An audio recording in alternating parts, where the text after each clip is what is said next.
barki yàlla wóor na yàlla pour man torox moo fa woon am la nga dem ba si biir amatoo ñàkk yorotoo dara man pour man loolu torox la mais ndekete loolu du torox bokk na si nit ñi yëkkati woon la ñëpp doon la bëgge ñëpp kontaanoon si yow aljuma bu daan jot xaw ma alxames ñëpp la daan la déglu ba ngay naan da ngay woor chaque jeudi nga dem ba koo waxati ñu saagal loolu mooy torox. te ñu si bari bari aussi jàpp ne li ngay wax yëpp ay kàcc la li ngay wax dara du si dëgg loolu nag moo dal Cheikh Yérim comprendre nga fu mu dem rek dafa am benn góom ndeysaan bu nekk si xolam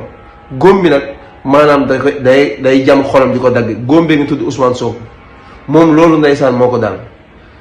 moom loolu moo ko sonal maanaam Ousmane Sonko daal la mënul dugal si xol bi Cheikh Yérim war nga xoolaat sa bopp. ay jamono ku ñu daan wax Cheikh Yérim ñëpp a doon kontaan si yow même amoon na si journaliste yu mag yoo xamante ni da nga nekkoon ñoom seen référence mais tey billaahi foo dem ñu ne Cheikh Yérim gaa yi saaga ko ñaaw na war nga xoolaat sa bopp te yaa ngi jëm mag war nga xoolaat sa bopp yow boobu ba léegi yaa ngi wax si Ousmane Sonko ngir yàlla ak yonent bi doon noppalu ko xam ni kii yàlla moo def biddéewam fenk ñu bëgg ko munoo noppi nga tëj sa gémmiñ bu ko defee nga am jàmm quoi nga dund en paix